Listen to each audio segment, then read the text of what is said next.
DTC के जो pension लेने वाले लोग हैं वो सब बुजुर्ग हैं, रिटायर्ड लोग हैं, उनको पेंशन मिलती है।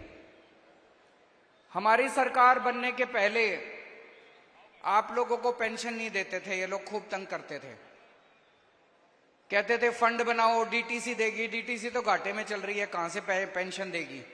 हमारी सरकार आने के बाद हमने तय किया कि दिल्ली सरकार डीटीसी को पैसा देगी और दिल्ली सरकार के पैसे से डीटीसी पेंशन देगी।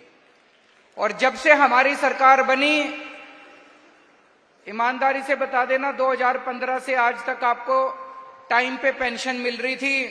पिछले 1 साल से तकलीफ होनी शुरू हुई है कि नहीं है? पिछले 1 साल से इन्होंने तकलीफ करनी चालू की है। पर अभी मैंने ट्रांसपोर्ट मिनिस्टर से भी बात करी, फाइनेंस मिनिस्टर से भी बात करी, इसके ऊपर मैं लगा हुआ हूं। थोड़े दिन और दे दो, आपकी पुरानी सारी 3 महीने की पेंशन बकाया है ना, ये 3 महीने की भी मिल जाएगी, आगे से टाइम पे दिलवाया करेंगे।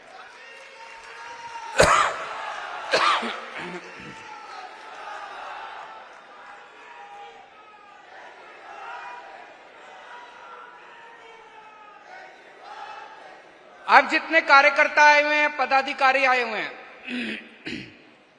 सबसे पहले मैं आप सब लोगों को बधाई देना चाहता हूं कि आप सब लोग दुनिया की सबसे तेजी से बढ़ती हुई पार्टी का हिस्सा हैं।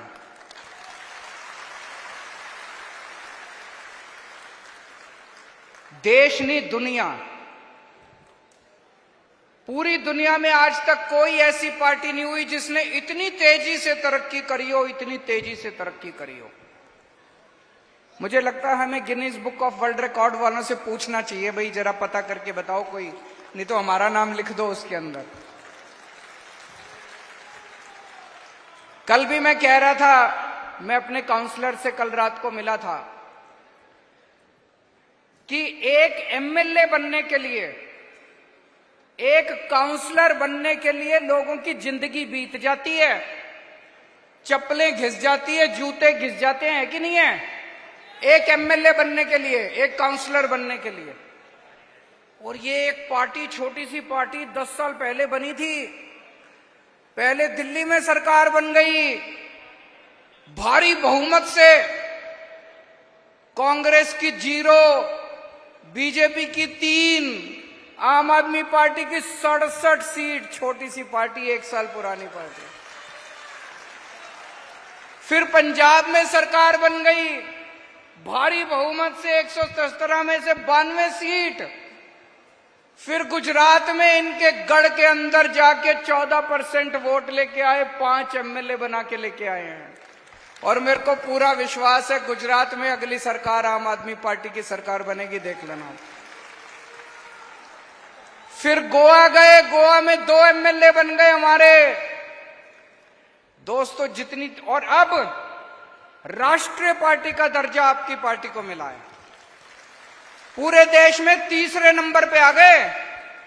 कहने को तो 1350 पार्टियां हैं अपने देश में, रजिस्टर्ड पार्टियां 1350।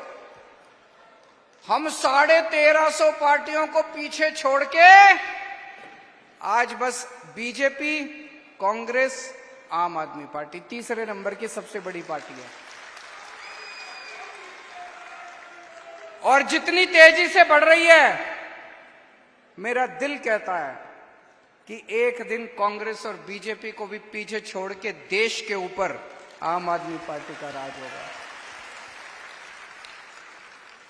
तो बहुत तेजी से आम आदमी पार्टी बढ़ रही है, तो जाहिर तौर पे आपके खिलाफ बड़े बड़े षड्यंत्र रचे जाएंगे। इन लोगों को यह लगने लग गया, मोदी जी को, बीजेपी को, अब ये साफ हो गया। 2014 में हार गए विधानसभा चुनाव, 2015 में हार गए विधानसभा चुनाव, 2020 में हार गए विधानसभा चुनाव, फिर अभी एमसीडी का चुनाव हार गए। तो अब इनको ये तो पक्का हो गया, भाई दिल्ली में आम आदमी पार्टी से जीत नहीं सकते, ये पक्का है। दिल्ली में ये कुछ भी कर लें, कुछ भी कर लें, दिल्ली में आम आदमी पार्टी से ये जीत नहीं सकते। तो अब इन्होंने एक षड्यंत्र रचाया है। शराब घोटाला। मैं आपसे पूछना चाहता हूं, शराब घोटाला दिल्ली में हो रहा है, गुजरात में हो रहा है। गुजरात में कितने लोग मर गए जहरीली शराब पी के? रोज सुनने में आता है 100 लोग मर गए, 50 लोग मर गए, 150 लोग। घोटाला तो वहां हो रहा है, यहां कौन सा घोटाला हो रहा है? कह रहे शराब घोटाला हो गया, शराब घोटाला हो गया। अभी अखबारों में पढ़ रहा था हरियाणा में इतना बड़ा शराब घोटाला हो गया, दिल्ली में कौन सा शराब घोटाला हो गया? अभी जब सुप्रीम कोर्ट में सुनवाई हुई शराब घोटाले की, जज बार बार पूछ रहा है सीबीआई वालों से, एक तो सबूत दे दो, एक तो सबूत दे दो। कोई तो सबूत, कोई सबूत नहीं सीबीआई के पास, कोई सबूत नहीं ईडी के पास। जज बार बार कह रहा है 2 मिनट नहीं टिकेगा तुम्हारा केस। ये शराब घोटाला है। और एक फर्जी शराब घोटाला बना के उन्होंने हमारे संजय सिंह जी को गिरफ्तार कर लिया, सत्येंद्र जैन को गिरफ्तार कर लिया, मनीष सिसोदिया को गिरफ्तार कर लिया, विजय नायर को गिरफ्तार कर लिया। अब ये मुझे गिरफ्तार करने जा रहे हैं। तो इनका मकसद ये है कि किसी भी तरह से आम आदमी पार्टी के टॉप के नेतृत्व को गिरफ्तार करके आम आदमी पार्टी को और सरकार को तितर बितर कर दिया जाए।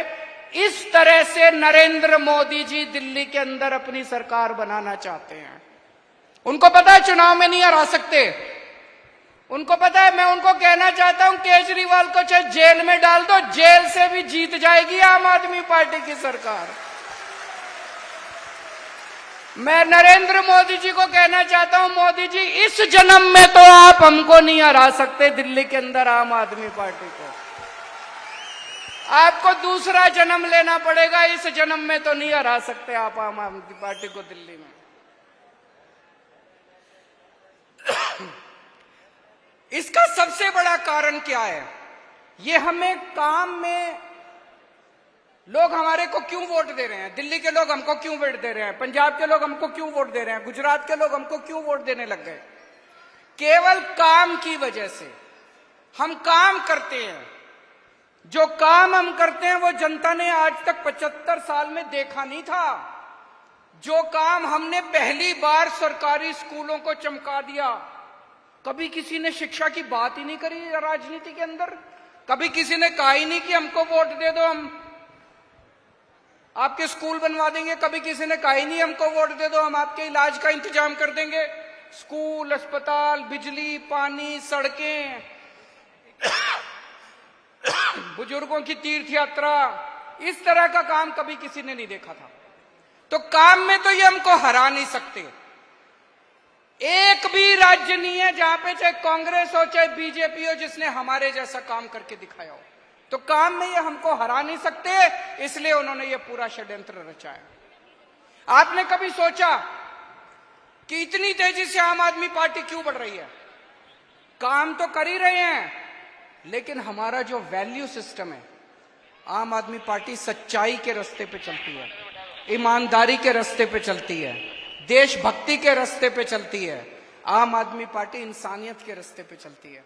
ये हमारा जो वैल्यू सिस्टम है, इसकी वजह से हम इतने अच्छे काम कर रहे हैं और इसकी वजह से आम आदमी पार्टी आगे बढ़ रही है। आज हमारे 4 नेता जेल के अंदर हैं। मनीष सिसोदिया 9 महीने से जेल के अंदर हैं। उनकी धर्मपत्नी को बहुत सीवियर बीमारी है। एक ऐसा शख्स जिसने देश की स्कूल की शिक्षा बदल के रख दी, शिक्षा के अंदर क्रांति लेके आया, उसको इन्होंने जेल में डाल रखा है। सत्येंद्र जैन 1 साल जेल के अंदर काट के आए, अभी मेडिकल बेल के ऊपर है। एक ऐसा शख्स जिसने सबका इलाज मुफ्त कर दिया, सबकी बिजली मुफ्त कर दी, वो 1 साल से जेल के अंदर है। उन लोगों ने बहुत बड़ी कुर्बानी करी है, हमारे नेताओं ने बहुत बड़ी कुर्बानी करी है। ये सब नेता, आम आदमी पार्टी के नेता, आप सब लोगों के लिए प्रेरणा स्रोत हैं। उनसे हमें प्रेरणा लेनी है। कभी दिल कमजोर हो जाए, कभी मन में कमजोरी आए, अपने सामने इन सारे आम आदमी पार्टी के नेताओं को रख लेना, जो आज भगत सिंह के रास्ते पे चल के जेल की सलाखों के पीछे देश के लिए लड़ रहे हैं।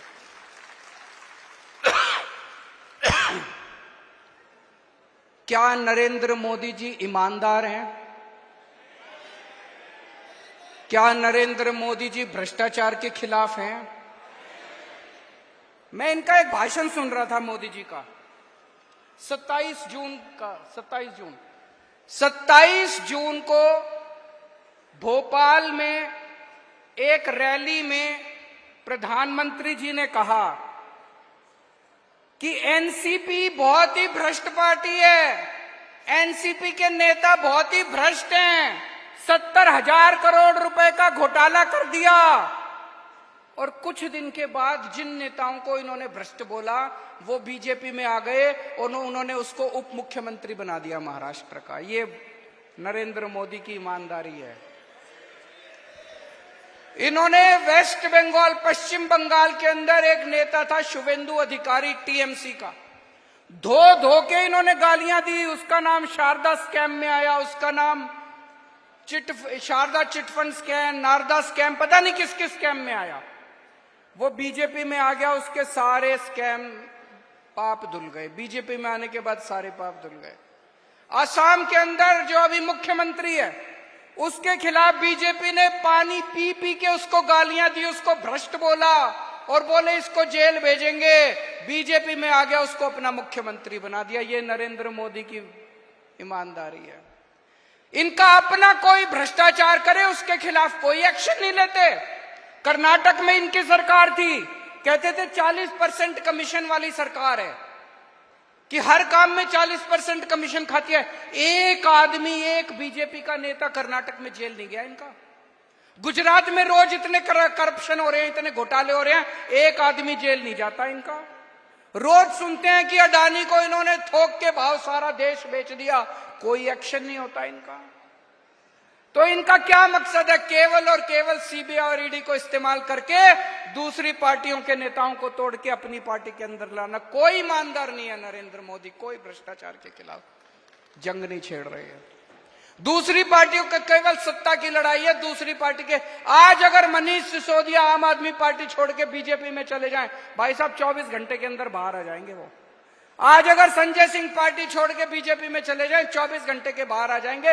ये नरेंद्र मोदी की बेईमानदारी है, ये उसके भ्रष्टाचार की। अब प्रधानमंत्री जी को यह लगने लगा कि मैं लोकसभा चुनाव हार रहा हूं। पूरे देश के अंदर बेरोजगारी, महंगाई, भ्रष्टाचार, लोग बहुत दुखी हो चुके हैं। घर का खर्चा नहीं चल रहा। कब तक जुमलेबाजी से घर का खर्च, कब तक परिवार चलेगा? अब लोग बहुत दुखी हो चुके हैं।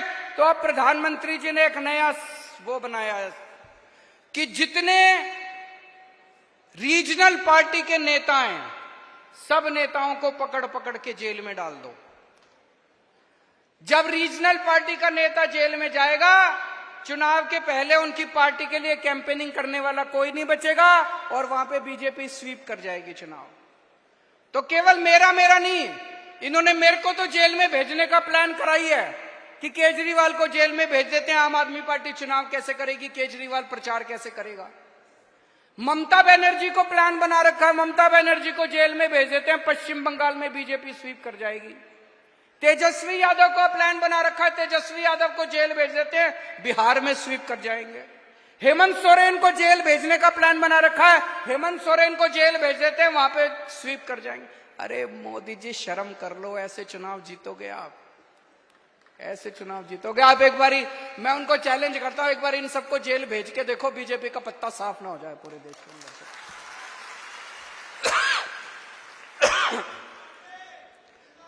हम लोग जेल जाने से नहीं डरते। जेल हमारे लिए भूषण है। एक क्रांतिकारी के लिए जेल भूषण होती है। हम लोगों को जेल का कोई डर नहीं है। मैं जेल एक बारी 15 दिन रह के आया था। अंदर ठीक ठाक इंतजाम होता है। आप भी कभी जेल जाओ तो चिंता मत करना।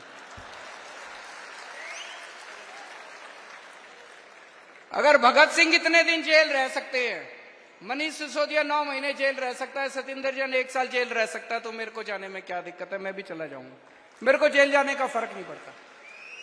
लेकिन हमारे सामने प्रश्न है और हमें सत्ता का लालच नहीं है। 49 दिन के बाद इस्तीफा दिया था। कोई अपनी चौकीदार की नौकरी से इस्तीफा नहीं देता। किसी ने मेरे से इस्तीफा मांगा नहीं था 49 दिन के बाद। मुझे लगता है दुनिया का पहला मुख्यमंत्री हूं जिसने अपनी मर्जी से 49 दिन के बाद इस्तीफा दे दिया था। इस्तीफा मैं अपने जूते की नोक पे लेके चलता हूं, मेरे को कोई मुख्यमंत्री की कुर्सी का लालच नहीं है। लेकिन हमें यह देखना है इनका ये जो षड्यंत्र है, इस षड्यंत्र के अंदर अपने को नहीं फंसना। तो मुझे इस्तीफा देना चाहिए या मुझे जेल से सरकार चलानी चाहिए, इस बारे में मैं अलग अलग लोगों से सबसे चर्चा कर रहा हूं। इस बारे में मैंने अपने सारे विधायकों से भी चर्चा की थी, फिर सारे काउंसलर से चर्चा की, आज मैंने सारे वॉलंटियर्स के साथ चर्चा की है, और अब आप लोगों की जिम्मेदारी लगा रहा हूं मैं। दिल्ली की जनता ने हमें बहुत प्यार दिया है, हम दिल्ली की जनता की मर्जी के बिना कुछ नहीं करेंगे। जो दिल्ली की जनता कहेगी हम वही करेंगे, है कि नहीं है? तो अब आप लोगों को दिल्ली में घर घर जाना है, घर घर जाके जनता से पूछना है क्या करना चाहिए, नुक्कड़ सभा करनी है। जैसे आपको याद है जब सबसे पहले हमारी सरकार बनी थी 28 सीट आई थी, हमें कांग्रेस से समर्थन लेना है कि नहीं लेना, हमने जनता से पूछा था, जनता ने कहा ले लो, हमने ले लिया। अभी ये भी एक वैसा ही, हम दोराहे के ऊपर खड़े हैं, पार्टी दोराहे के ऊपर खड़ी है। आप लोगों को घर घर जाना, जाएंगे सब लोग, समय देना पड़ेगा, मेहनत करनी पड़ेगी।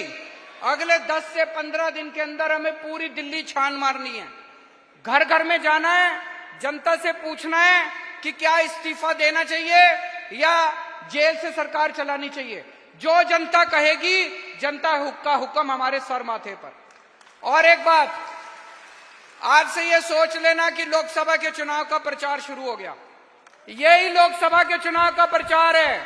एक एक घर में जाके इनकी बीजेपी की और नरेंद्र मोदी की पोल खोलनी है आपको, एक एक घर में जाके नुक्कड़ सभाएं करनी है, उनके अंदर इनकी पोल खोलनी है। मैं जेल के अंदर रहूं या जेल के बाहर रहूं, इस बार दिल्ली की एक भी सीट लोकसभा की बीजेपी को नहीं आनी चाहिए। भारत माता की, भारत माता की।